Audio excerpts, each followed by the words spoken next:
This is my fitness testing presentation. We're going to start with speed. Speed is how fast you can travel over a certain distance. A way to measure this component is the 30-meter sprint test. As you can see, a picture of Usain Bolt, probably the most iconic person in the world for the speed. Before you participate in this, you must take part in a 10-minute warm-up and do pulse raiser dynamic stretches to loosen up the muscles and transfer more oxygen and blood around the muscles. You must stop behind the cones laid out, and then when the assistant shouts go, you will sprint as fast as you can towards the end line, and you will repeat this transaction 3 times to create an average and see what your best time is. The equipment you'll need is cones, a stopwatch, tape measure, and the system. Advantages and disadvantages. The advantage of the 30-meter sprint test is that it's easy accessible, and meaning you can just do it at the local park and perform the 30-meter sprint, or you can literally go onto the road or you drive you live on and perform it. It's cheap. You can literally just get your tape measure, what your dad has, or something, and measure it out. And instead of using cones, you can just use some clothes, so like your jacket, and just lay it out. The disadvantage is, if you don't have time gauge, it's not going to be very accurate. So the person on stopwatch, it's down to personal error. And the time gauge will get an exact time, meaning your sprint gets a reliable and exact time, which you can relate to the normative data. Also, due to sound waves, if someone is shouting from the other side of the track, then the sound waves will lengthen, meaning that their reaction time is, the reaction time. This test wouldn't be valid as a rower, for a rower, because they don't use their legs much in the canoe, therefore they would not be able to test the speed of their arms, but the 30-meter express can only test the legs. The next, cardiovascular endurance. Cardiovascular endurance is how long you can run / last without stopping. A way to test this component is the multi-stage fitness test. As you can see, Mo Farah. Equipment you need is cones, tape measure, speaker, and the multi-stage fitness test audio, and also an assistant. Take part in a 5-minute warm-up. Once warm-up is done, you'll continuously run across a 20-meter box, waiting for each level to start, in which the audio will beep, or an instructor will say go. You must get to the opposite line of the 20-meter box and pass the line in order it to count. If you fail to reach the line, this acts as a failure. You will receive 3 strikes, and after the 3rd, you must forfeit the test, receiving the time you failed at. The advantage of this test is that the large groups can participate in the test all at once, as a speaker will be able to be heard far away, and that people can copy others so they know when to run. The test continues to a maximum effort, unlike other tests of this endurance capacity. However, the disadvantages are that practice and motivation levels can affect the performance, such as having a football game later on that day so you aren't trying your hardest. Also, if your friend is testing you, then he may not be more lenient, and he should, meaning you get a better score, causing the test to be unreliable. Also, the type of clothing you wear and the environment can affect the performance. As it's a cold day, most people will not want to run and perform the test. This is good for teams like football and rugby, as you aren't always running. However, people like Mo Farah may be more suited to the 12-minute Cooper run, as they can do it whatever they pace they want to. Next is multi-muscular endurance. This is the ability to stay active for a certain period of time, exerting elements of force throughout. A test to trial this component is the 1-minute press-up test. You must take part in a 5-minute warm-up again, then place yourself into a holding press-up stance. When the assistant says start, you will try and perform as many press-ups as you can during the minute. Press-ups must be the proper ones, where your chest touches the ground and your arms create a 90-degree angle at the elbow. The press-up will count as one when the performer goes down and up again. The assistant will count the press-ups as they go on and perform what your score is at the end, instead of you having to concentrate on counting as well as trying to do as many press-ups as you can. The advantages are that there is no equipment needed for this test, so you can literally go anywhere and do it. The test is simple and is easy to set up and conduct. Moreover, the test can be administered by athletes, so they can do it on their own. The disadvantages are that the test requires an assistant to see if the test is performed correctly, as to check if the press-ups are being done correctly. Counting the press-ups or seeing how the press-ups are being counted. This test only tests the muscular endurance of the chest and triceps, therefore this may not be suitable for a triathlete as they are using their legs as well, which suggests circuit training may be the best to do for the muscular endurance. Tests may be unreliable because the fact that the way the press-ups are performed or counted, which could enhance or decrease the scores of the performance.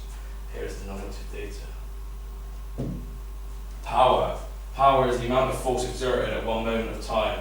An example is a sergeant jump test, as you can see, basketball player.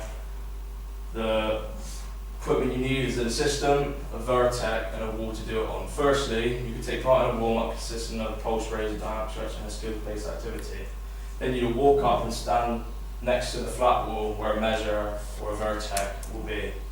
You would stand upright, flat on your feet, and place your hand on the measurement and push it up until you can't push it any higher. Then you will stand away from the wall once it has been done and bend down, creating a 90-degree angle between your hamstrings and the gastrocnemius, and then spring up, exerting as much pressure as possible and tap the measure, or your partner will take the stat and give it to you. Participants will have a minute rest between each jump, in which the jump will be repeated 3 times to get a reliable source of data. Advantages and disadvantages. The advantages of the sergeant jump is that it is easily accessible and you can perform the jump on any wall and perform the test. Also, the test is very easily understandable, which means that you don't need an instructor to demonstrate for you. You can just look at the instructions of the test and perform it effectively. The test also has good reliable data which you can compare to see where you stand in the world. You can see the normative data. The disadvantages are that the Vertec, the piece of equipment you test this with, is quite a pricey bit of equipment, therefore you may struggle to get one of it in the local store or college you attend. It doesn't let you borrow it, and there's a website what I found it on. Moreover, the sergeant jump is a good test for power in your legs, but isn't good for arms, therefore this wouldn't be suitable for a rower again. Also, to make the test more reliable, the performer could place their hand in chalk, so when you tap the Vertec, it can show the proper reading, as when a partner reads the score, they can't accurately say what you got. Flexibility. Flexibility is the quality of bending comfortably without struggling / breaking. An example of the test component is a sit and reach test. You will need a measurement box and an assistant. You start off by doing a warm-up to loosen up the muscles in your lower back and hamstrings. This test is where you sit on the floor with your legs straight across the floor.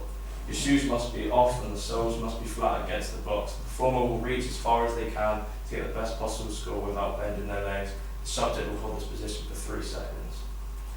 The advantages are that this is most commonly used flexibility test, so there is a lot of normative data to compare and contrast to. Moreover, the test is easy and quick to perform, so it doesn't take long periods of time of your own time. Having the 0 mark as 9 inches at your feet suggests that the most scores will be positive, therefore it will be easier to analyse. The disadvantages are that people with different variation of bodies, such as people with long arms and short legs, will get a better score than someone with short arms and the long legs. Also, this doesn't benefit many sporting activities as the specific motion is not performed as it is a static movement, and most sports are dynamic. The test only uses flexibility of your lower back and hamstrings, therefore it would not use flexibility in your arms, and discus throwers would not need to do so. Strength. The capacity of being able to lift heavy objects. An example of this is the 1 rep maximum. You will need a facility with machines and an assistant. You'll participate in a 5-minute warm-up to loosen up the muscles and transfer blood and oxygen, etc. You then will do an exercise of your choice, for example, bench press. For the bench press, you will need to do some warm-up runs on the low weight and then gradually up the weight of the bench to see what your maximum weight you can possibly do. In order for the 1 rep to count, the bar must touch your chest and then be lifted all the way back up onto the bar. If it does not touch the chest, then it will not count. Your assistant can act as a squat test. The advantages of the 1 rep max is that most of the equipment you need to do is already provided in the gyms, therefore they are easy to access. Moreover, the test is simple to perform, as all you need to do is lift the highest possible weight as you can, until you know you can only do 1 rep on that weight, which will record down and in future aim for higher weights. The validity. The 1 rep max can do many parts of your body, so bench is tricep and chest. You can do squats, deadlifts, leg press, anything which consists of a variety of weights. This means athletes / people in any sport will benefit from this test, as it can lead to prevention of injury and you're building the muscles to take more strain. Disadvantages are that you'll need to have a couple of assistants to aid you if you're a rookie and haven't performed the bench press before, meaning if you don't have any help, this could put you at a safety risk because if the weight is dropped, it could cause serious damage. Also, the 1 rep max, if a person has better technique, they will more likely lift a heavier weight as they are performing the test in a more efficient way. The test may not be reliable as the squatter may count a rep, but the performer hasn't felt the weight all the way down to the chest, which means they could get a better score than others who have performed the test correctly. Is the normative data for the bench press or body? Kyle, I'm going to have to stop you there though.